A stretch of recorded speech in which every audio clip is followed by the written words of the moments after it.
Welcome to the Pregnant and Parenting Women with SUD webinar. This webinar is being recorded, and all lines are currently muted. There will be a Q&A session held at the end of the presentation. At this point, all lines will be unmuted.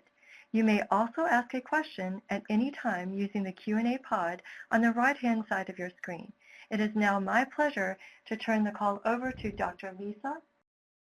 Okay, terrific. Hi, everyone. This is Lisa Marsh, and I'm with the Northeast Node of NIDA's Clinical Trials Network.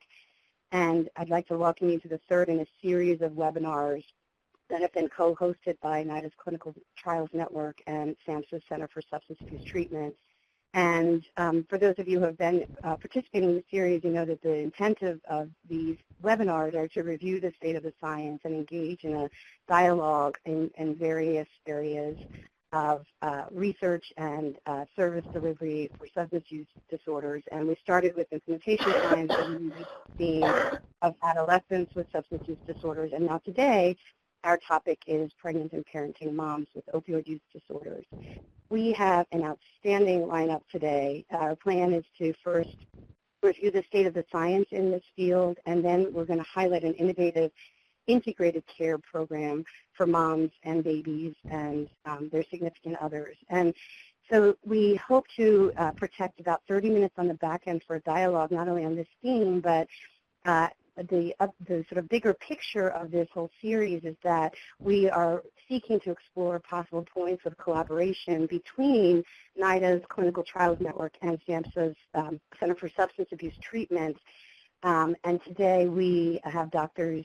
Teresa Winhusen and Dr. Kathy Brady, who are both principal investigators in the NIDA Clinical Trials Network, who are going to facilitate a discussion with this group, not only about the theme of today's meeting, but also about broader points of intersection and possible collaboration between these two organizations. So we really welcome your creative input into that, hopefully very active dialogue at the end of the meeting. So I'd like to go ahead and get us started by introducing just briefly Dr. Kim Johnson, who many of you have heard me introduce her in the past. She is the director of the Center for Substance Abuse Treatment at SAMHSA. She started in this role just this year in February. And prior to that, she's had many different roles. She was the deputy director for operations at NIATEX, which is at the University of Wisconsin. She was the co-director of a national coordinating office of the Addiction Technology Transfer Center. She's been the director of the Office of Substance Abuse in Maine. And she's also served as executive director of Crossroads for Women, which is a women's addiction treatment agency and very relevant to the theme of today's meeting. So Dr. Johnson, thank you. Thanks. Can you hear me? Yes. Okay, good. So I'm going to go very quickly through just a few slides to update people on SAMHSA's discretionary portfolio in general and PPW programs in specific. And so anyone that was on the adolescent webinar has already seen this particular slide, so I think it's important to reiterate that the goal of SAMHSA's discretionary portfolio is really designed to move the system through an innovation process so that new ideas are tested by funding initially programs where we learn implementation issues and about the process of adoption. And as we become more confident in the models, we tend to move towards funding systems like states or tribal systems to adopt specific practices and to address specific issues or populations. And as we learn how to scale, we share our identified strategies with other systems. Our surveillance systems like NISDA, NOMS, and GIPRA provide data to assess our success, and program evaluation helps identify process improvements, barriers, and facilitators to access for quality care. And so for most of our programs, this is a process that, most of our discretionary programs, this is a process that we try to move through. PPW has been a little different because it was, the funding is basically mandated to be 2 programs that are residential treatment programs, and so it really hasn't moved to the systems level as of yet. One of the things I want to emphasize is actually how small the population is that we need to serve. So in 2015, there were estimated, this is National Survey of Drug Use and Health data, 214,000 women who drank alcohol while pregnant and 109,000 women who used illicit drugs while pregnant. And NISDA determines that about 200,000 women met pregnant women met diagnostic criteria for substance use disorders, and that we treated about 27,000 pregnant women. So that leaves somewhere in the vicinity of 180,000 pregnant women who needed but did not receive treatment. You can look at this in two ways. You can say, well, we only served 14% of the population that needed treatment, or you could say 180,000 individuals is a very small number, and it should be achievable to address those women's needs. And so that is really where we're moving towards now, is how do we provide care for that 180,000 pregnant women who need treatment but have not received it. So a little bit of history on our Pregnant Parenting Women program. It started out in the early 90s with pretty large grants to residential treatment programs, almost in the vicinity of $1 million grants. And then in 1993, we reduced the amount of funding to about $500,000. Excuse me. But services were still specifically for residential treatment. Through our work with these programs, we developed a family-centered treatment model that's designed not just to serve women and not just to serve women and their children, but also to include their partners, so that we are really treating the whole family. And we have great outcomes from this grant program, where we have, as you can see, good outcomes for substance use disorder. We have good outcomes for mental health, and we have good outcomes for infants as well. So where do we go from here? This is a grant funding program that really, because of congressional mandate, has continued to just fund at the program level. And so while we have learned a lot about for women and families, we have really begun to scale. The CARA Act actually provided the opportunity for us to scale this program and provide funding to states in addition to programs, assuming that more money was allocated, which it was not. So we will continue to fund programs in this particular grant program. But we are also looking at how do we work with states in our other funding programs, like the block grant, to increase access to family-oriented care for pregnant and parenting women.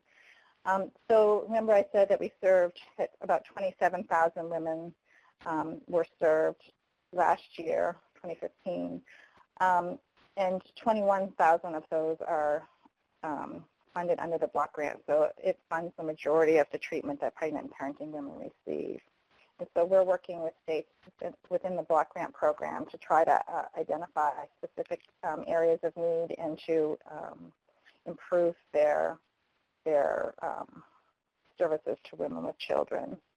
And we have the other way that we have tried to scale this is we have two technical assistance centers. One is the ATTC Pregnant Parenting Women Center of Excellence, which takes what we've learned in the PPW grant-funded programs and provides tools for other programs or for states to use with their women's services programs. And of course, the National Center on Substance Abuse and Child Welfare, which we funded for a number of years, and they are, they're specifically working with the population of women who are involved in the child welfare system. But they have done a number of training and technical assistance, specific technical assistance to states on how to coordinate care for women with substance use disorders that are involved with the child welfare system. And they have most recently actually done a series on medication-assisted treatment for women with opioid use disorders that are involved in the child welfare system. So as you know, it's important to address this particular population because it's not just addressing this generation, but it's addressing the next generation. And so what our goal is in the near-term future is really to figure out how do we scale the services, how do we do this in a way that's not just residential, so that we can meet the needs of the 180,000 women that are not getting served per year. That's it, Lisa. Thanks. Okay, great. Thanks so much, Kim. So now we're going to move to a presentation by Dr. Andre Jones, who is a professor in the Department of Obstetrician-Gynecology in the School of Medicine at the University of North Carolina at Chapel Hill. And she is also the executive director of Horizons, which is a comprehensive drug treatment program for pregnant and parenting women and their drug-exposed children. She's also an adjunct professor in the psychology department, UNC Chapel Hill, and also affiliated still with a faculty appointment at Johns Hopkins University.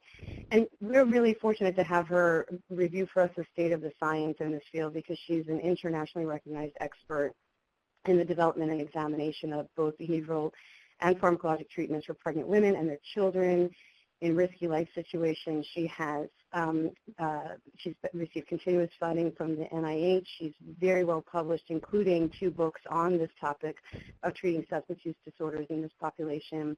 And she's a consultant for the United Nations and the WHO in this space, and leads many projects related to this theme, both in the U.S. and in many other parts of the world.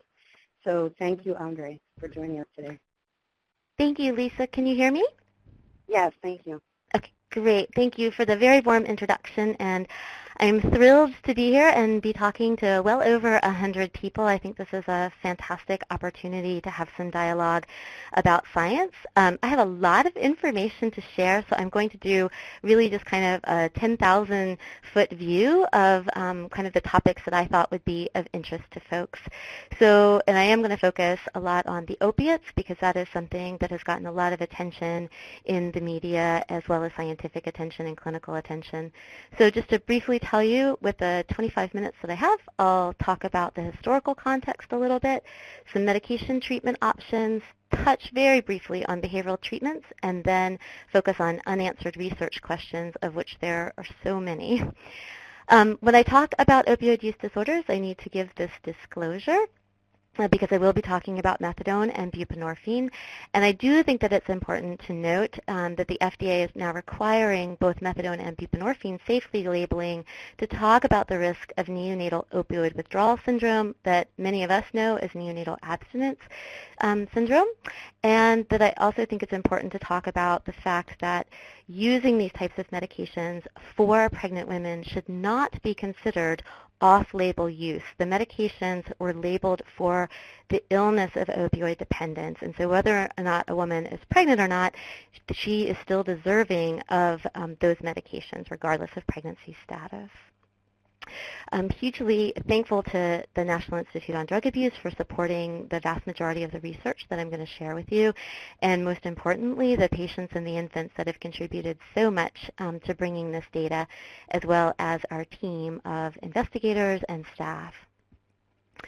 I'd like to start with a historical context of women and opioid use. This is actually not the first time that we've seen many women using opioids in the United States. If anything, it's our third large wave of opioid use in the United States, particularly by women.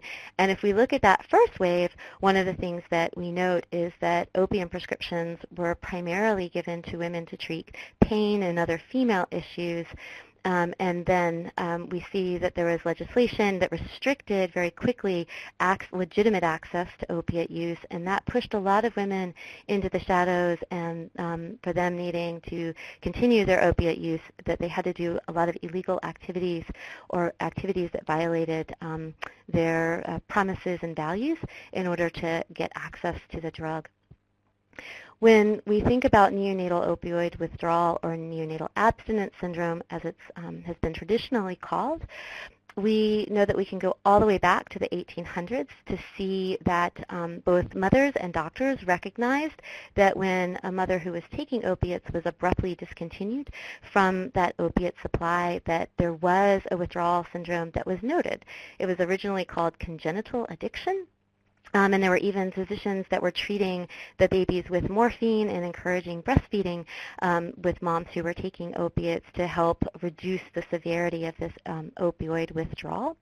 In the 1970s, we started to see a lot of different reports coming out about neonatal abstinence syndrome, and then there were tools, of which the most famous one is the Finnegan tool to measure neonatal abstinence syndrome. And just to define it for our purposes, we know that it's a constellation of signs and symptoms that includes nervous system dysfunction, including high-pitched crying or irritability and tight muscles, autonomic nervous system dysregulation with yawning and sneezing, gastrological distress with poor feeding. So these babies take a lot of time to care for and to comfort. It's very important to also distinguish that neonatal abstinence syndrome can be a transient condition. It is treatable. It is not the same as fetal alcohol syndrome. And we know that certainly there are interactions between the caregiver and the child that can either exacerbate the risk or resiliency for how children are going to end up having later outcomes. In terms of other early pregnancy literature that it's important to pay attention to, in 1973, the FDA actually said that all women who were maintained on methadone needed to be withdrawn from it using a 21-day detoxification. And then, of course, later we saw some case reports that talked about negative outcomes that happened as a result of those taperings, and the FDA actually reversed its decision. And certainly we have data now to show that when methadone is given in the context of a comprehensive program, we can reduce other health issues and improve the overall functioning and well-being of moms and babies. NIDA has had a big role in supporting research with pregnant women. So they actually first started funding research in 1974 with women, and this is an example of the Perinatal 20 research demonstration programs where you can see geographic diversity, as well as their aim was to increase treatment at the same time trying to get good research about how to best serve this patient population. With our most recent issue of opioid misuse in the United States, we know that certainly women have been made uniquely vulnerable to this, and we see more prescription overdoses among women than among men. And we also know that for every woman who actually dies of that overdose, 30 more go to the emergency department. So it's really important that we understand what is happening with our women, and certainly women who are of childbearing age may become pregnant, and so we're seeing more women who are using opiates that are becoming pregnant. And these are just the latest national survey data on drug use and health, where we can see in the red bar that the opiate pain relievers have been increasing in terms of the self-report use during pregnancy, both for pregnant women as well as non-pregnant women. But I also think it's important to point out, which Kim Johnson had said earlier, that certainly there are many more women that are reporting alcohol use and tobacco use during pregnancy than are reporting pain reliever or heroin use. That said, the media tends to focus a lot on this patient population or this population, and so regardless of the substance use, we want to do everything we can to help screen and identify and provide support to those women who are in need of help. And that's one of the nice things that pregnancy does. It does create an opportunity for women to have an opportunity to look at creating a different life for themselves and for their children. Oops. There is no perfect screening instrument that is out there. This is just a sampling of screening instruments that have been used and have some the psychometric properties to support their use for pregnant women. And so I just wanted to make everyone alert to those. And certainly there are many more research questions that can be asked and that need to be answered with these. And I think if there's one really important thing that we need to be doing is, looking when we're talking about self-report, it needs to be very much a conversation that's not judgmental, that's not punitive, and that we're normalizing the situation in order to make women feel more comfortable about their substance, about disclosing honestly their substance use so that we can have appropriate responses for them. In terms of different treatment approaches for the different types of substances that are out there, this slide just provides a summary of the different types of treatment approaches that are available for the different types of substances that are used, everything from tobacco to alcohol, and then of course opiates, which is what I'm going to focus on. What this slide shows, we don't have perfect data in any way, shape, or form that directly link increased opiate use as an increase in the prevalence of neonatal abstinence syndrome, which I just sort of put a bunch of data points together with the idea of showing that in the kind of the southern part of our country, we can see that NAS is quite prevalent, and that we can also see there are not treatment programs there that have been identified for treating pregnant women. And so I think it's really important when we're looking at neonatal abstinence syndrome and thinking about treatment, a lot of times the procedures that we as professionals are actually doing can actually make the neonatal abstinence syndrome worse. And I think that there's a lot of research that can be done to look at how we can better minimize the severity of NAS, and also how are we using that opportunity once a baby who's in withdrawal is identified, what can we do to help better support mom and baby together and the whole family together to support healthy outcomes. We certainly know that there's a lot of literature out there to suggest that specialized care for women works, and these are just one very beautiful examples of data, knowing that for some women, a women-only program is going to engender more success, but for other women, we know that mixed gender treatment can be an appropriate option. In terms of medication-assisted treatment versus medication-assisted withdrawal or detoxification, in 2014, the World Health Organization published guidelines, which were the first guidelines to offer both methadone as well as buprenorphine as options of usual care to treat opioid dependence in pregnant women. And they also suggested that opioid detoxification was not a recommended way to move forward with treating women. That said, more recently there's been a lot of data attention that has been given to detoxification during pregnancy. And these are some example data published back in 2008, which was a retrospective chart review, which looked at women that came into the Center for Addiction and Pregnancy who were all met the criteria of current opioid dependence. And they were categorized into either receiving a 3-day methadone taper or a 3-day methadone taper followed by their decision to move to methadone taper, a 7-day methadone taper alone, or those women that had underwent a 7-day methadone taper followed by methadone maintenance compared to continuous methadone maintenance. And what those data showed us was that obviously methadone maintenance engenders longer or more days retained in treatment compared to withdrawal alone.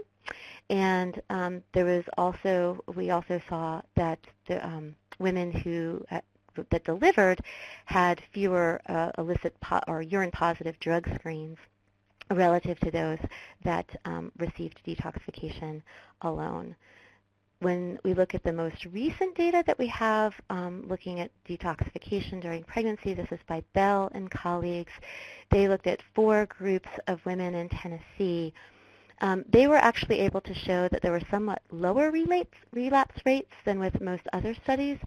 However, I think it's really important to note that there weren't mentions of women who were lost to follow-up, and if the goal of the study was to, with detoxification, remove the event of neonatal abstinence syndrome, they did not achieve that goal. And so I think we really need to be very careful when we're looking at the use of a short-term acute medicalized approach to treat a long-term chronic condition, and there's a mismatch there. And so what do we need to do to help improve treatment outcomes for women and for the babies? In terms of medication options, we have data that look at both methadone, buprenorphine alone, and buprenorphine plus naloxone. These are data from the MOTHER study, our primary outcomes, that I'm sure many people are familiar with, where we did a randomized double-blind comparison of methadone and buprenorphine, and this was buprenorphine alone. And what we saw was that there were not proportions of babies that were different between methadone and buprenorphine in the terms of how many babies required treatment for NAS, but what was different is when babies needed to be treated for NAS, the buprenorphine-exposed babies required much less medication to treat their NAS and spent much less time in the hospital. However, many of the other secondary outcome measures were similar. We were able, with this rich data set, to look at a variety of other data points and secondary analyses, and I'll just highlight some of those. So we looked at fetal outcomes, and we were able to show that, not surprisingly, with methadone being a full mu-opioid agonist versus buprenorphine being a partial mu-opioid agonist, we did get more sedation effects with methadone compared to buprenorphine for the fetus. Now, that was under a single daily dose, and one of the research questions that I think would be really interesting to answer is, what does it look like in a split dosing paradigm? Could we get a more normalized fetal behavioral pattern with methadone that might look more similar to buprenorphine? In terms of preterm labor and respiratory distress, we were able to show that buprenorphine was related to less preterm labor and less respiratory distress compared to methadone. Another interesting finding that we found was that there was a significant difference between the two medication conditions in terms of the time it took to start morphine treatment, which was the medication that we used to treat NAS. And so methadone exposed babies required morphine start earlier than the buprenorphine condition. That said, the babies were still starting morphine treatment initiation on average within the sort of 4-day observation period that we usually expect the, babies to be observed for who are prenatally opioid exposed. In terms of the incidence of NAS signs, we did see some differences between methadone and buprenorphine alone, with the buprenorphine condition having more sneezing, loose stools, and nasal stuffiness than the methadone condition, for example. Then when we looked at the pattern of signs and symptoms and what was really driving the severity of NAS signs, we saw that for many of the items that are important for medications, such as disturbed tremors, undisturbed tremors, hyperactive moro, reflex, excessive irritability, and failure to thrive, the methadone-exposed neonates had higher scores in these areas versus buprenorphine, which only had the higher scores on sneezing. And then when we looked 30 days out using the N scale, we found that the neurobehavioral functioning was improving in the first month of life in many of the areas with the buprenorphine relative to the methadone condition. And looking at smoking and reinforcing the important role that that plays with neonatal abstinence syndrome, we at first looked to see if there were any differences or interactions with methadone and buprenorphine and smoking. We didn't see that, so we collapsed across medication condition and just categorized by the amount of smoking that women were doing. So average smoking, below average smoking, above average smoking. And what we found was, for the total length of hospital stay, the total amount of morphine, the number of days of hospital time medicated for neonatal abstinence syndrome, they all had sort of worse outcomes the more women reported smoking during pregnancy. And then there was the neonatal weight gain at birth was also for every more cigarettes smoked, the babies tended to be lighter at birth. So the big message is that we need to do a much better job aggressively helping women to reduce or stop smoking during pregnancy. And then when we looked at the child outcomes up to 36 months, these data are still under review in a prominent journal. We did not find patterns of differences between methadone or buprenorphine exposure in terms of the behavioral development, at least up to 36 months.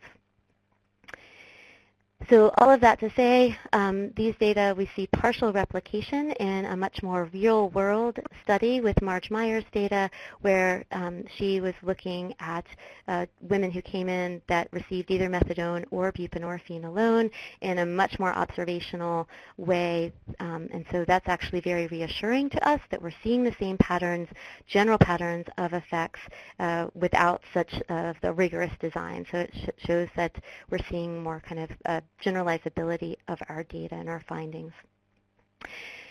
Since buprenorphine alone is not always the standard of usual practice for prescribing because of the increased abuse liability of it, with buprenorphine and naloxone product being the more commonly prescribed medication, we wanted to find all of the data that we could to look at what this medication might look at compared to buprenorphine alone, to methadone or methadone-assisted withdrawal. We have a paper that was published in 2013 that really didn't find any kind of concerning differences in outcomes, although it's a very small sample when we're looking at the combination product. There have been a couple of other papers that have been published that have looked at this combination product, and this is Sam Wigan's data here, and then there's another paper by our colleagues in Ohio, and again, we don't see any uniquely concerning differences in the data with the combination product versus methadone. We also know in terms of NAS that there are many other factors, and it's not just the medication that is driving the NAS severity. There are papers that look at genetic factors. There are papers that look at tobacco, as we've talked about, benzodiazepine exposure, and antidepressant medications like the SSRIs. We know that birth weight can be a predictor of NAS severity, and very importantly, the hospital protocols that we actually use to identify and treat NAS can also lead to longer hospital stays. So we know best practices include encouraging breastfeeding in stabilized women, encouraging mothers and babies to actually be together and rooming in, and I think our New Hampshire colleagues will be talking about that because they have some really nice data on that aspect. In terms of NAS measurement, there are a number of different types of measures that we have now to look at NAS, and I think that's a really exciting area of research. So just to kind of summarize the mother contributions, this really was the first large RCT to examine and confirm methadone's efficacy for use in pregnant women. So what I think this really told us was that we have two medications that can be used during pregnancy to help support positive outcomes for mothers and for babies. Unfortunately, we have data to show that specialized care for women is decreasing. Mishka Turplin, among others, have published data showing that there are fewer services that are out there, and I really hope that this trend is going to be reversed, and I'm hoping that some of the conversations that we'll be having will help support this reversal of decreasing specialty care. So in terms of unanswered questions, there's a whole laundry list of really exciting questions that I think we have the opportunity to answer at some time, including very basic questions such as what are the actual structural barriers that are inhibiting women from seeking and entering and engaging in treatment, and how can we overcome them? What can we do to prevent opioid use disorder in pregnancy? To what extent can contingency management be implemented in clinical settings to help women across all 4 trimesters improve outcomes? In terms of co-occurring health and social issues, for example, to what extent does tobacco influence outcomes for mom, the fetus, and the child in women receiving medication-assisted treatment across all 4 trimesters? And what is the relevant contribution of multiple risk factors to other adverse outcome measures that we're seeing? In terms of screening, what are the most optimal screening tools and procedures that are available to identify other types of substance use? And what are the most effective tools and procedures for screening women that have opioid use disorders, as well as in combination with other health and social issues?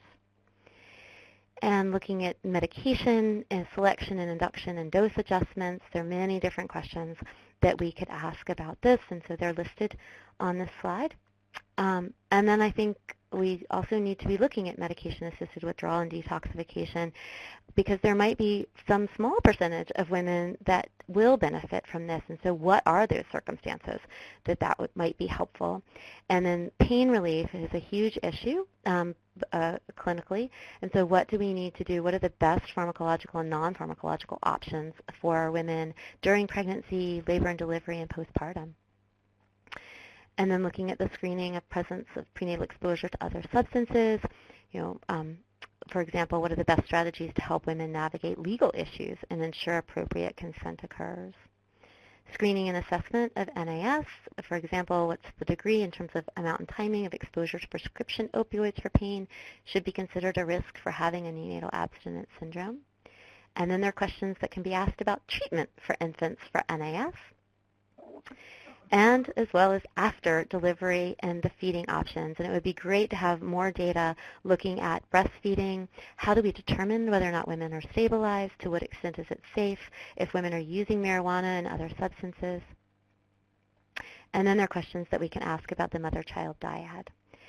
So all of that was a whirlwind, just to remind us for conclusion that there is no such thing as a baby. There is always a baby in someone, and it is our job as scientists and practitioners to remember that that dyad is a very unique entity, and it deserves our help and support for optimal outcomes. Thank you.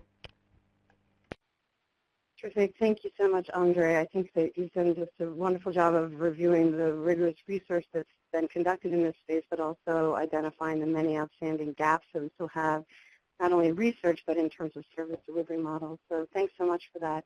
We're going to turn now to a team-based presentation. Three key members of an integrated perinatal addiction treatment program at Dartmouth-Hitchcock called Moms in Recovery. So the first presenter is Dr. Julia Frew, and she is an assistant professor of psychiatry at the Geisel School of Medicine at Dartmouth, and she's the director of the Women's Mental Health Program at Dartmouth-Hitchcock Medical Center, and also is the medical director of this perinatal addiction treatment program called Moms in Recovery. The second member of this team that's joined us today is Dr. Daisy Goodman, who is a clinical assistant professor in obstetrics and gynecology at the Geisel School of Medicine. And she's been in clinical practice as a nurse midwife since 2002. She received a doctorate in nursing practice from Mass General Hospital, an MPH from the Dartmouth Institute for Health Policy and Clinical Practice, and also did a postdoc in healthcare improvement through the VA Quality Scholars Program. And then our third presenter is Dr. Stephen Chapman, who is a general pediatrician for over 20 years. He currently practices at the Children's Hospital at Dartmouth, and he teaches at the Geisel School of Medicine at Dartmouth. And he's currently the director of the Boyle Community Pediatrics Program. And we have been very fortunate to have him also as a core investigator of the Northeast node of the NIDA Clinical Trials Network. So thank you so much for joining us, all three members of the team from this really innovative program, Integrated Model of Care. So good afternoon. It's Daisy Goodman. I'm actually going to get us started, and thank you so much, Dr. Marsh. We swapped the order around a little on you, and apologize for that. It's certainly a privilege to follow Dr. Jones's presentation, especially because we have had the good fortune here at Dartmouth to be able to ask the Horizons team for advice as we put together our program. So we're very grateful to them for that. Let's see if I can get these slides to advance. So we don't have any disclosures. As Dr. Marsh mentioned, we're all affiliated with either Geisel School of Medicine or the Dartmouth Institute.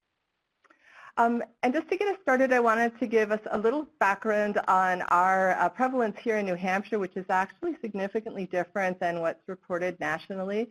So these are old data, admittedly, but you'll see here, this is New Hampshire infant discharges with the diagnosis of neonatal abstinence by payers. So starting in 2000, we had a rate of about 5 per 1,000 live births, and in 2016, we're estimating that we have about 10 times that rate. So we've really had a huge increase, and as you can see, the vast majority of these babies are insured by Medicaid, so it's also a very expensive proposition for our state here. And these are unpublished department data from Dartmouth-Hitchcock here in Lebanon. So we currently have around 7.5% of our moms who are admitted to our birthing pavilion who disclose to us that they are in treatment currently with either methadone or buprenorphine. So that's increased some over the past few years.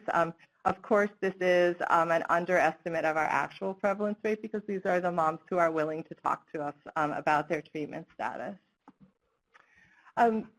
So it was within this context that about 3.5 years ago, the Dartmouth-Hitchcock Perinatal Addiction Treatment Program was developed, and that is now, by the choice of our moms, been transitioned to being called the Moms in Recovery Program.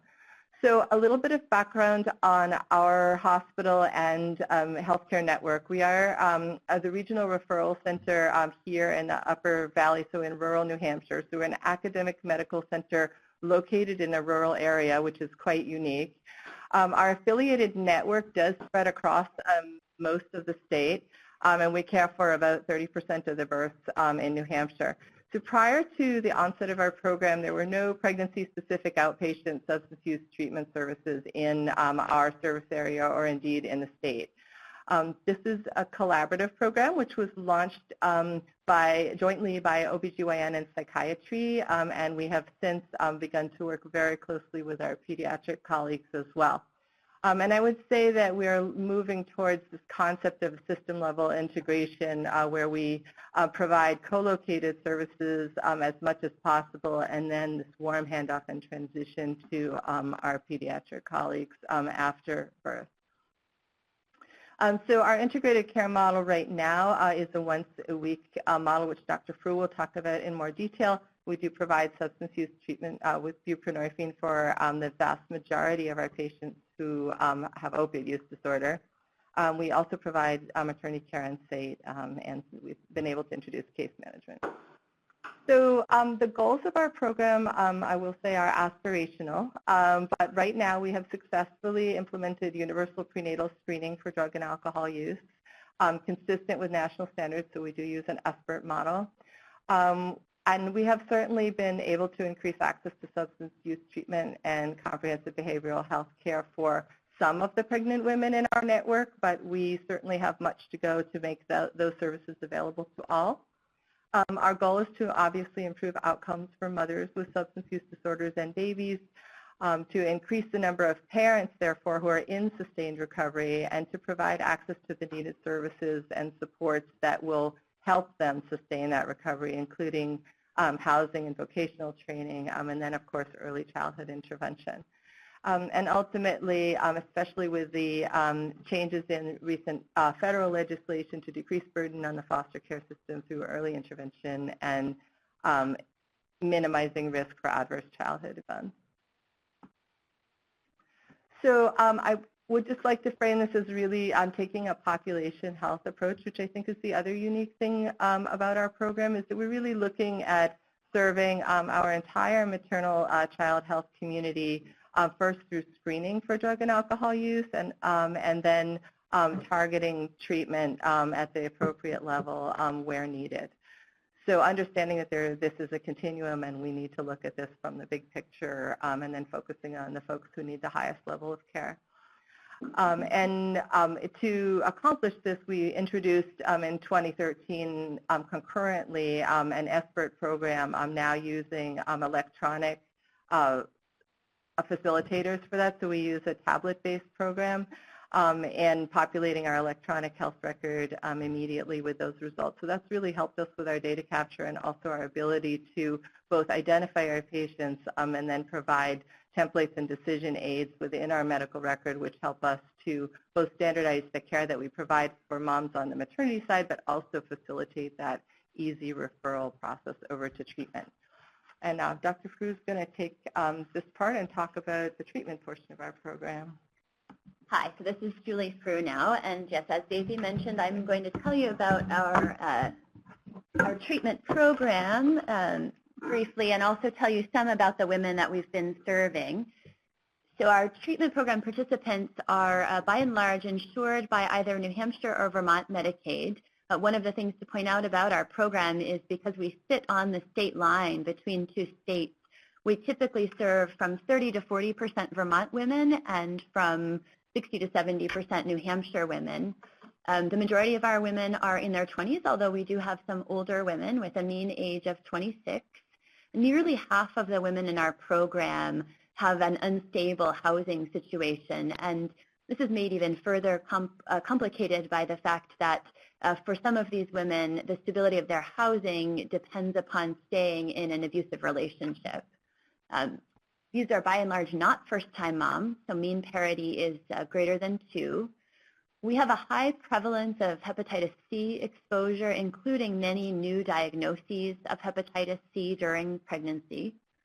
And 65% of the women that we serve have a co-occurring psychiatric diagnosis that's documented somewhere. We suspect actually that more than 65% of women might meet criteria for a psychiatric illness. By and large, we're seeing depression and post-traumatic stress disorder. Almost all of the women in our program use tobacco at entry into our program, and we've been putting more and more effort toward assisting them with tobacco cessation for those who are ready and interested, including offering bupropion or nicotine replacement for women who are interested in those supports. So I've highlighted on the next slide here what a typical program day is like to help you picture our treatment program. So as Daisy mentioned, because we're located in a rural area and women come from long distances to our treatment program, we've intentionally designed it as a one-day-a-week treatment program. Ultimately, we'd like to be able to offer higher levels of care, but that makes transportation really complicated for the women who participate. So right now we operate 1 day per week. We start our day with a program development meeting for our program leadership to bring us back week by week to what our overall goals are for the program and where we're heading. After that meeting, women begin to arrive at the program. We see them for their individual visits on a first-come, first-served basis, so they sign in when they arrive and are seen in the order in which they sign in. We do perform urine drug screens on-site in the clinic at every visit. Next in the morning comes our first group of the day, which is geared for pregnant women and women who are newly postpartum or newer to treatment. So this is a pretty classic addiction treatment combined with psychoeducation, parenting education, and we tend to bring in a lot of guest speakers, whether that be a pediatrician to talk about what our women might expect when they give birth, women's health care providers to talk about various aspects of women's health, including cervical cancer screening, tobacco cessation experts to come and talk about their specialty area, or other community resources, including our local housing resources, domestic violence resources, et cetera. Women receive individual visits on the same day at the same location as their group therapy, and this would include medication-assisted treatment. So as Daisy mentioned, almost all of our women are in ongoing treatment with buprenorphine. They receive individual therapy with our behavioral health clinicians. We were fortunate recently to be able to add case management services, and women are receiving their prenatal care while they are at the program on site as much as possible. They're not able to have ultrasounds or some specialized aspects of prenatal care done, but they have their regular prenatal visits while they're at our program. And as a psychiatrist who provided buprenorphine maintenance for this population before this program existed, I really see the value of this. Before we had a comprehensive program, we served pregnant women within our general addiction population, and the phenomenon observed at that time was that women would turn up for their buprenorphine visit but might miss their prenatal appointment, and it felt like a population that was sort of slipping through our fingers. So now we're able to provide all of those aspects of care on site on the same day at the same time. That's followed by a group therapy for our postpartum women, which focuses more on parenting education and relapse prevention. We do currently invite women to continue with us essentially for as long as they want to postpartum. We'll talk in a couple of slides about how we're beginning to think more about what ongoing care might look like for those women. And one key feature to our clinic is that women don't receive their prescription until they've completed all of their needed care for the day, until they're ready to walk out the door. and they only receive a prescription that covers them until their next scheduled visit to the program. We've observed that while we consider treatment to be far more than just medication, it does appear that the ability to obtain the prescription for buprenorphine is one of the strong motivating factors that keeps women attending regularly, and our attendance really has been excellent overall. We wrap up our day in the program with a treatment team meeting, which we have found to be absolutely critical to keep us all on the same page about what's going on in our women's lives, and also to reduce the risk of splitting. We do have a lot of women who struggle with elements of borderline personality disorder, which can introduce a certain element of drama into the group and into the treatment as a whole, and we find that having the team meet together is really important to continue providing high-quality care to those women. So moving on just quickly through some of our outcomes. We've been successful in the model, as Daisy mentioned, and we see that as in other types of care, our phone ringing here, that group care is important to our patients, increases treatment engagement and retention. The women in our program are receiving the recommended number of prenatal visits and have maternal weight gain that is in the desired range. We also feel and hear from our patients that we're doing a good job preparing them for what will happen when they give birth and are in the hospital. We're very proud that our average gestational age at delivery is full term. It's greater than 38 weeks. And the vast majority of women are sticking with us postpartum, which we're also really pleased with. In terms of neonatal outcomes, we have a mean birth weight that's greater than 2,500 grams. Less than a quarter of our babies are requiring treatment for neonatal abstinence syndrome. All of them are monitored in the hospital for the potential for neonatal opioid withdrawal symptoms. We've also seen since the inception of this program a reduction in length of stay by about 3 days for those babies who do require treatment. More than half of our moms at least start out breastfeeding. And then as Andre alluded to, we've seen a major shift within our institution as a whole to a policy of rooming in with parents for families whose babies are being monitored for neonatal opioid withdrawal. So our future goals are to continue to expand this model to make it accessible to women throughout the state and region. As you'll see in this slide, a map of New Hampshire, the star is where Dartmouth-Hitchcock is located, but the southern part of the state is where the greater population density is located. So I should have more, here we go. You'll see another star located in Keene, New Hampshire, in Claremont, New Hampshire, in Manchester, New Hampshire. Oops, I've gone too far here. Concord, Nashua, have I missed any? Okay, I think I've got them all. So the goal would be to be able to offer integrated substance use treatment in maternity care practices in each of these sites so that women are able to access care in their own communities. We also hope to be able to expand our parenting program to offer treatment for partners, as many of these women have partners who are continuing to struggle with addiction. And our long-term goals would include developing a full range of levels of care, including intensive outpatient care and potentially a residential treatment program. So this next slide sort of demonstrates some of the model of integrated care that we are in the process of working through. And I think I'm actually going to turn it over to Daisy to comment a bit further on this one. Just really briefly that obviously screening is the essential initial component to identify the population and to get a feeling for what your needs are. But that we think of this very much as a progression that we're moving through now co-located care to really providing more services in a medical home model, and ultimately towards the idea of system-level integration where OB works very closely with pediatrics to really care for the childbearing family regionally. Okay.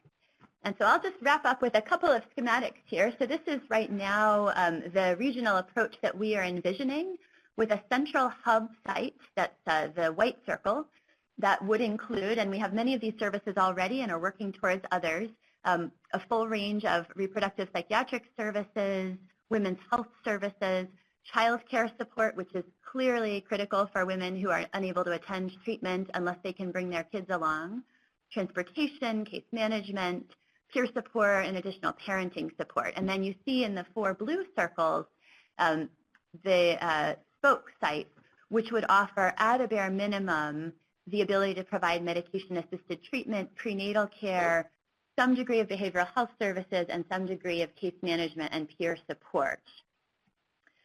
So one of the other things that comes up when you're caring for a perinatal population is that this is a time-limited aspect of women's lives. They have their babies, they come to their 6-week postpartum visit, and they may or may not continue to have a relationship with their obstetric provider after that time. So as we think about where these women might continue to be cared for after they have their babies, that naturally brings us to thinking about a pediatric setting or family practice setting as a possible way to continue serving these women as they move forward as parents. We have one example of this currently, which is a regional or a community pediatrics practice that is located in the state of Vermont and has begun providing ongoing buprenorphine maintenance for mothers of children who are cared for in that practice. And we've successfully transitioned several women from our program into receiving ongoing care in that practice, which I think holds great promise in terms of maintaining a level of services to support these families while still maintaining the availability and access to care on the front end. In other words, if we retain all women in our program, it will just get bigger and bigger and bigger. And so we have to find a way to move those women into an ongoing care setting. And with that, I will transition over to Steve to talk about the pediatrics role. Great, thank you. Thanks, Julie. This is Steve Chapman. I'm a general pediatrician, and to say what an honor it is to work with both Daisy and Julie here. They're doing such good work, and this is so exciting from a pediatrician's perspective. This is an area of just such focus for the pediatric world and the American Academy in Pediatrics. We increasingly recognize the importance of the first few years of a child's life and trying to figure out how far upstream can we go and how can we engage families as early on as we possibly can. And so the opportunity to work in this environment is just so exciting. So our approach in pediatrics, we use the words child and family-centered approach, which I have to acknowledge and talk a little bit about how, in my mind, in our minds, this is entirely supportive of a mother's role and a mother-centered recovery approach. This is not intended at all to change that focus. This is not, I don't view this as a zero-sum game at all. What's good for the child is good for the mother, and what's good for the mother is good for the child. But we here at Dartmouth have been thinking about how can we apply a child and family-centered approach. Some of my colleagues, Dr. Allison Holmes and Dr. Bonnie Whalen on the inpatient side, have re-engineered the inpatient experience for babies who might or are recovering from neonatal abstinence syndrome and demonstrated both reductions in length of stay and reductions in the total amount of opiates that babies are exposed to as they are weaning off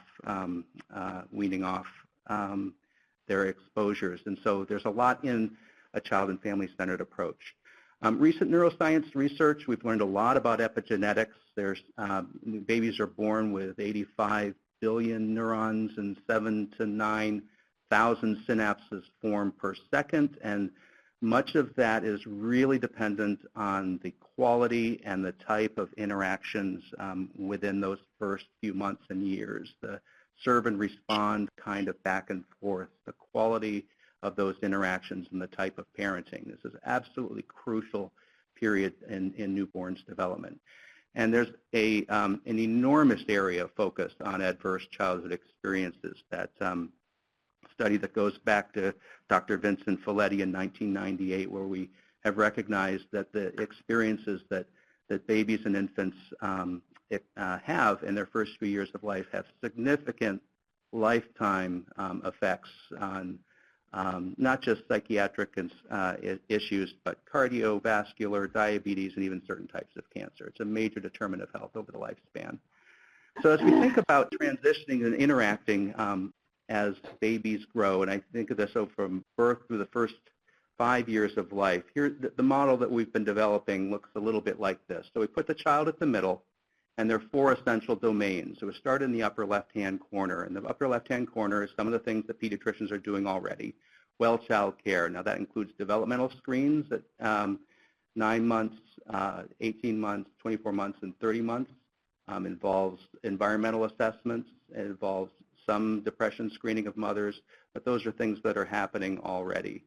Moving clockwise, the next circle is something added and something absolutely crucial, trauma-informed parenting support. And the number of different approaches that could be taken to this. We've used the nurturing parenting curriculum and the AAPI-2 as a way of evaluating those types of interactions. But for supportive mothers and for supportive babies, having a trauma-informed parenting approach is the crucial piece. Recovery support and the type of recovery, a women-centered group is important, and talking about parenting within that context is a part of the model. And then the fourth circle there, which is just starting to come onto the landscape. There are not very many pediatricians yet, but I know of at least 3 practices in our area in New Hampshire where pediatricians are thinking about or just starting to do writing buprenorphine or participating in medication-assisted treatment for parents in their practice, where the kids are in their practice. And I think that is a real potential for spreading these types of services out in areas where it's difficult to find treatment. So one of the things that we've developed, and this is a bit of a pilot, is an adjunct to the perinatal addiction treatment program. So we pulled together a combination parenting and recovery support group for parents and partners who are in treatment or recovery from substance misuse. The way this worked is that this was for moms and their partners, so there were some fathers involved, in a joint parenting class with food, some help with transportation, and child care available. And after the parenting group, we would break them up, and they would break up into 2 separate groups, one for moms and then one for dads, each led by a gender-specific LADEC facilitator for the recovery piece of that group.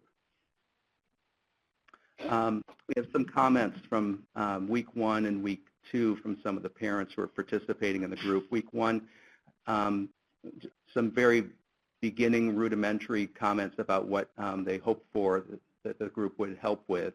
I want to hear other people's opinions, meet new people, parenting skills, learn about resources for help, and help with DCF. Some really just getting started type questions. And by week 12, there was a greater degree of complexity and development in what people were saying. So learning to be a better parent, learn communication skills, learn to love myself, learn to handle stress in a better way, help with DCF, that doesn't go away, that's still there, and learn how to discipline appropriately.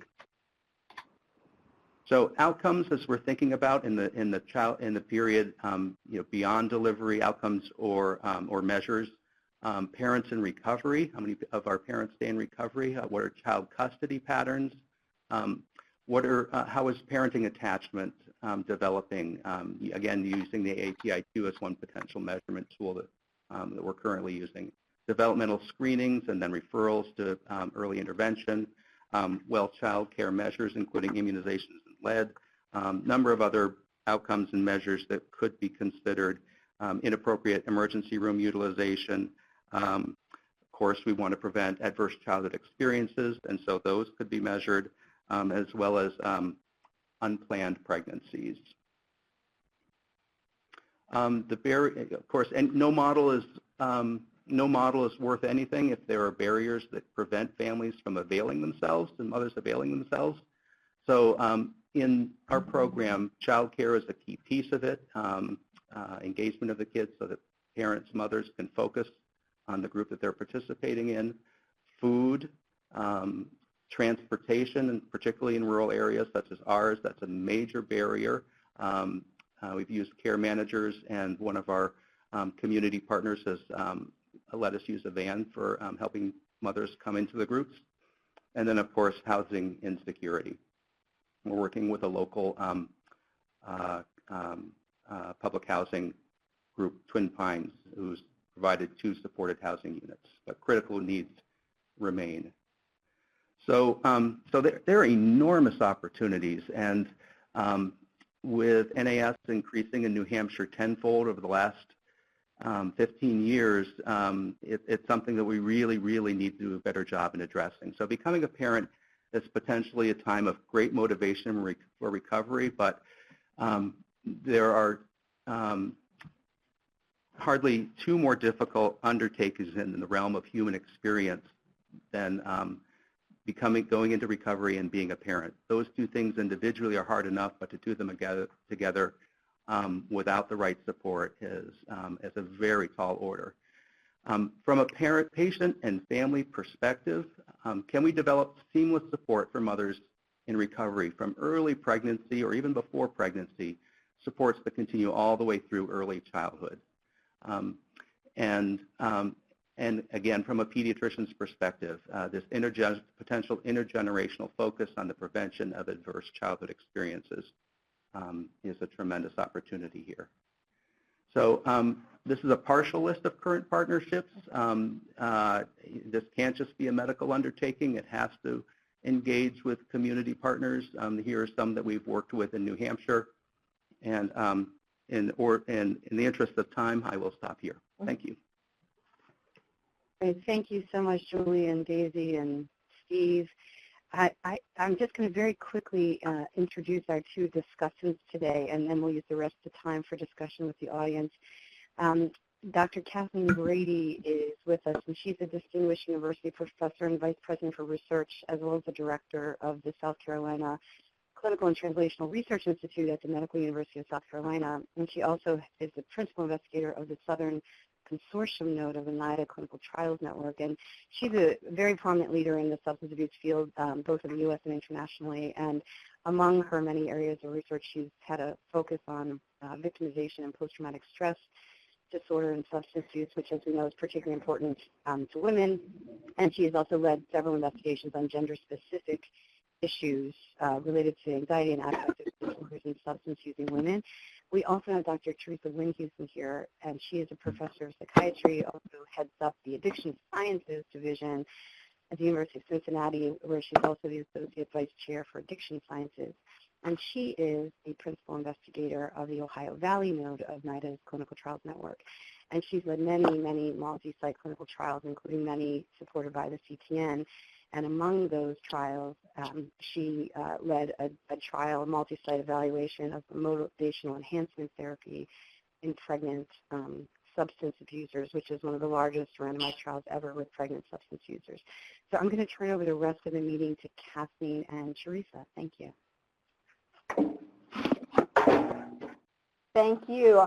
I don't know, Teresa, do you want to start and then I can chime in? Or? Go ahead.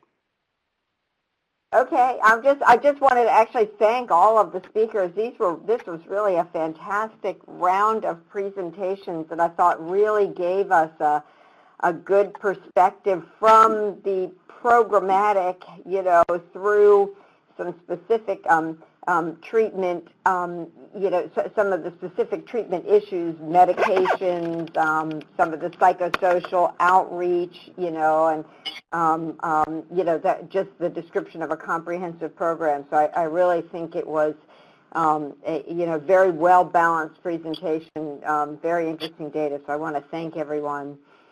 I know a couple of the audience had questions about the medication aspect of it. So, Andre, I was just going to pose a few questions to you and sort of integrate maybe some of the questions from the audience in that. So, one question I have is, in yours, or actually in any of the groups' experience, do you see any difference in terms of pharmacotherapy or other aspects of treatment between prescription opiate users and your IV heroin opiate users, or are those two populations completely overlapping these days? So this is Andre, and I would really want to make sure that Daisy and her team get to respond to. The biggest difference that we've been seeing with our prescription opioid users and our heroin users is that we've been seeing women that have really transitioned from prescription opiates to IV heroin. And by the time we get to our IV heroin users, they've lost more things, has been our experience, and they're incredibly unstable. So that we desperately need to get them into residential treatment as soon as possible. So in our case, there really is a lot of overlap in the population. It's just by the time they get to the IV part, they've had more experience, and then they've been forced to sort of do more riskier behaviors to sustain their use. So, Daisy, do you want to answer? I would say that what we're seeing in our population here in New Hampshire and Vermont is very consistent with what Andre said, which is that a typical progression may be women that start with prescription opioids, find that they can no longer afford them, progress to heroin, often using it nasally to begin with, and ultimately find themselves using IV heroin. Yeah. So that's the same pattern we're seeing here. And actually, just to add one more thing to that, because the other pattern that we've been seeing just in the last few months is that we have had women that had a primary diagnosis for pain that had been receiving opiates, and they have been abruptly discontinued from their opiate supply, and now they have switched to IV heroin. So I am incredibly concerned about what the medical community is doing with this sort of pendulum switch and being highly concerned and vigilant about prescribing opiates. I think we need to do a much better job of monitoring that, because I think we're seeing what we saw in the 1800s. Yeah, no, that's a huge concern. That really is a huge concern. Physicians are, by and large, frightened these days to prescribe opiates. So while we all understand it's an epidemic as well. I mean, I think your point right there is one that we really need to take into consideration, because for the longest time, following what was the best evidence, the general practice in OBGYN, my understanding was just to maintain people on their current dosage of whatever opiate throughout the pregnancy. Right. That right. Now happens. physicians are scared. Yeah. So let me ask you another question, and this is, Andre, again, it's sort of focused on you. One of the audience members asked about the typical dose of buprenorphine, and I'd like you to address that in sort of this larger context. I think most of your data address this issue of either they're on it, and on what is a comparable dose probably to what they were, to whatever they were using, or you're tapering to nothing. Do you think there's room for tapering to a lower dose, if that's something that the patient's interested in? And again, I noticed there was not much, there was evidence that all kinds of things impact neonatal abstinence syndrome, but one of the things I didn't see on there was dose of opiates that the mother is on. So I'm curious about that. Absolutely. So let me answer that part first. The mother study data that we had, we looked at NAS severity and medication dose relationship, and for neither methadone nor buprenorphine did we see a relationship with NAS outcomes being worse the more number of milligrams a woman had been prescribed during pregnancy. And if you look at Brian Cleary's systematic literature review and meta-analysis, I think it was 2010, in addiction, he also concluded for methadone that there was not a dose NAS response relationship. So the advice is really, we need to be treating the mother's opioid use disorder to the best best of our ability, putting her on a number of milligrams or a medication dose that is appropriate for her individual situation. And also, I guess the other question when we're thinking about reducing the dose, what's the purpose? Because we don't have a dose relationship with NAS, so what are we doing it for? And the last thing we want is what we saw in the 70s, where for methadone, it was artificially restricted to be very low with the hope of avoiding NAS, and if anything, we ended up seeing women that were using other forms of opiates because their opioid use disorder wasn't efficiently and appropriately managed with the methadone dose. So we don't get hung up on the number of milligrams so much. Okay, that's good to know. That's very interesting. This is Teresa. And so in terms of your typical dose, would you address that? Oh, Teresa wanted to say something. Okay. Yeah, let me just add something. I'm actually working on a paper right now. We did a retrospective cohort study looking at methadone dose, and we looked at a median split, and we found pretty substantial differences for women who were at 60 milligrams or more of methadone a day versus under. Much better outcomes with the higher dose. So I'll just add that in. Ah, interesting. Oh, thanks. And Jack McCarthy, too, has had some very nice data looking at higher methadone doses have actually produced some better outcomes. So thank you. Thanks, Teresa. Teresa, why don't I let you get a word in edgewise here? That's okay. You were kind of going through the list of questions from the audience. I think those were the main questions. Is that correct? I think one question was, would you ever completely stop, is there ever an indication to completely stop buprenorphine in a pregnant woman? And I think we more or less addressed that, but if anybody wants to say anything more about that. Well, I guess the one thing that go ahead.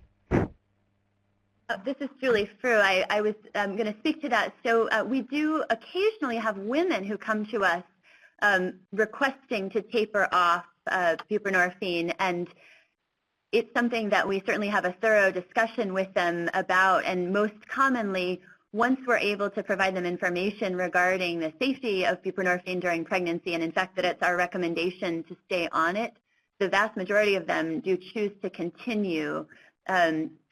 Occasionally someone will decide they want to try embarking on a taper, which we will support them in doing with close monitoring. Most of them have decided mid-taper that that's no longer what they want to do.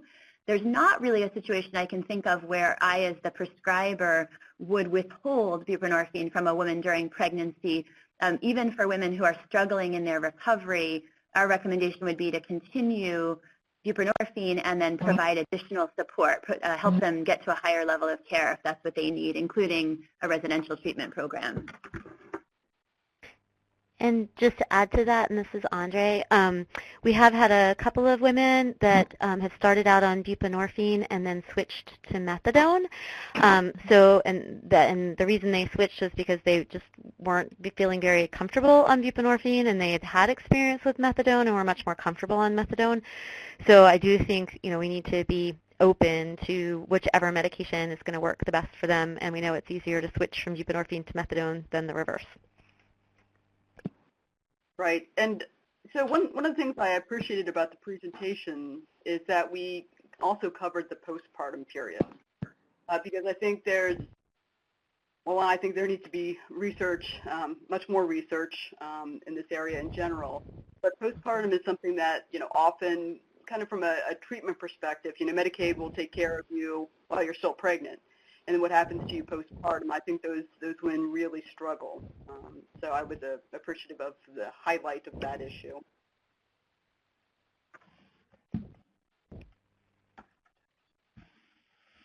One of the questions I had for the group from Dartmouth, you all talked a lot about depression and, the other, in addition to addiction. That we know women with substance use disorders have a lot of PTSD, depression, and other psychiatric disorders. How do you manage that? And what's your thought about the use of medications in those cases, medications specific for the psychiatric disorder? So we do prescribe medications when they're indicated for co-occurring psychiatric disorders, of course after a discussion with moms about the available information about those. I certainly feel as a reproductive psychiatrist that we tend to have the best outcomes, and data supports that we have the best outcomes treating both disorders at the same time. And I worry often that if we don't treat co-occurring depression or PTSD, we're increasing women's risk for relapse of their substance use disorder.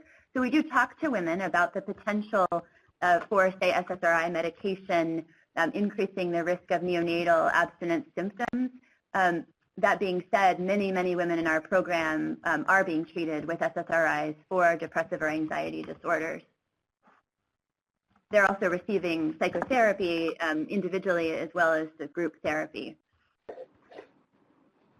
The other question I had, and especially with Lisa Marsh being up with you guys and with Dr. Johnson's incredible experience in the use of mobile and electronic technologies in treatment. You guys are in a rural area, as I am in South Carolina, and do you use any of these other technologies to help with the outreach to these rural communities and when it's hard for people to come in?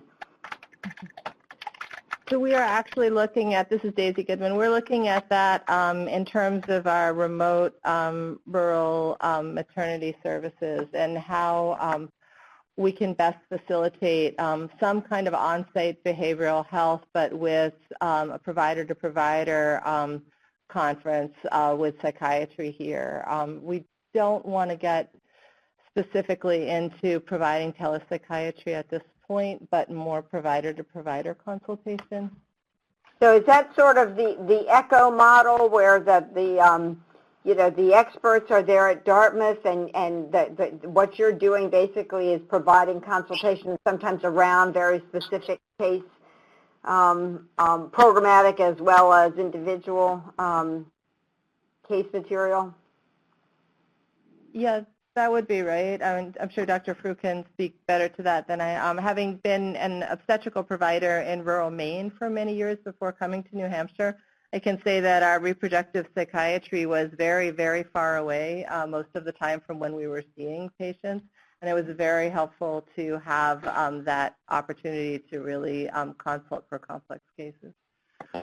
So this is Steve. I can tell you that some of the data that we have our local practices is about half of the babies that we're following who had experienced NAS in the newborn period are not hooked up with a treatment program, and so I think particularly in rural areas where we're seeing larger spikes in NAS, creative thinking around technology and specifically various points of access to care.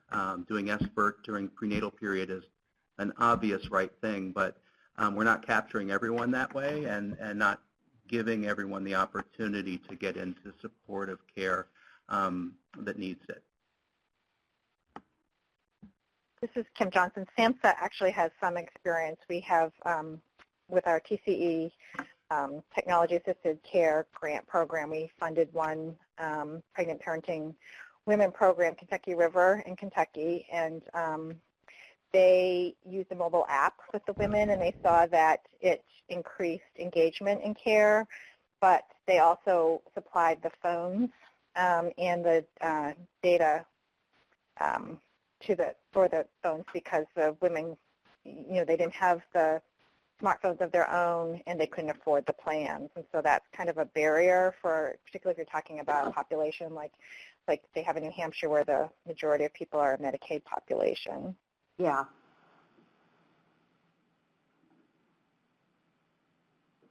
But that is certainly, I think, an option that we need to research that further in terms of rural care and outreach for this particularly vulnerable population. And it sounds like although CSAT had, the program, Dr. Johnson, you were talking about sounded like it was primarily residential. The other programs, the Dartmouth-Hitchcock, and then your I know, Dr. Jones, your program is a research protocol, but those were all those were all day treatment, right? Those were not residential. You mean the mother study? Yeah. Yeah, the mother said that was all outpatient. We didn't Yeah, have all out. residential. Yep, And exactly. it's No, we coming would. from- yeah. Yeah, the only kind of we had short term when we were doing induction. We had short term stays, but it was all outpatient. Beyond that. You saw them daily, isn't that right, Andre? Yes, they had to. So our IND, our investigational new drug application, would not allow us to give take home. So they had to come in every single day to receive medication. And that is actually a model that we've talked about for patients who are not doing well and for whom diversion is a concern, particularly if a program could be located in their home community rather than having to drive sometimes as much as 2 hours to get to us. If we could provide on-site buprenorphine daily, that would certainly be safer for people who are really struggling. Mm-hmm. And obviously reduce the risk for diversion and trading buprenorphine for other drugs. Yeah, this is Teresa. I know we're just about out, well, actually we are out of time, but quick question. Any of you encounter barriers from the legal system? Judges deciding, hey, you know, we're going to take your baby if you continue on either methadone or buprenorphine. We've actually encountered that in Cincinnati, and just wondering if anybody's encountered that elsewhere. Oh, I want to speak to that. It's just, go ahead, Andre. No, go ahead, and I'll add in. All right, I'll be quick. Yes, postpartum, we've had moms who were had been given sort of a furlough from their sentence, and then when they were 6 weeks postpartum, they had to go back to jail, but they also had to be drug-free, i.e. no buprenorphine in their urine at the time of their reincarceration so that they could be eligible for a certain program. So they actually had to taper off before they went to jail, which of course meant they're very high risk for relapse as soon as they got out. And unfortunately, the 2 moms who've done that were lost to follow-up to us. Yeah, not surprisingly. So I could just offer a resource. So the National Association for Drug Court Professionals actually have information for the legal system and for judges that talks about specifically how medication-assisted treatment is compatible with the judicial system and how they should not be forcing people to withdraw from their medication for quote-unquote graduation from drug court or other types of activities. So that could be a resource that you can use. And we've just done a lot of education with our local court system to prevent that sort of thing from happening. That's great. I absolutely would appreciate that resource. Thank you. Okay.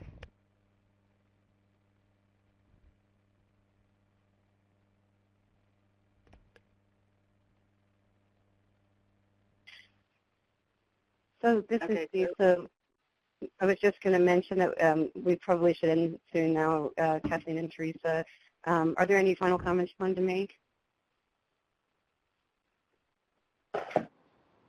No, just echoing what Dr. Brady mentioned, which is this has just been an outstanding set of presentations, and I'm sure that everybody on the phone has appreciated hearing and learning. It's been terrific. Yeah, it's an excellent session. Thank you all so much to our outstanding speakers and for such terrific audience presentations. Thank you. We'll have to end now, but thanks all for joining. Bye-bye. Thank you. Take care. Have a great day. Bye. Bye.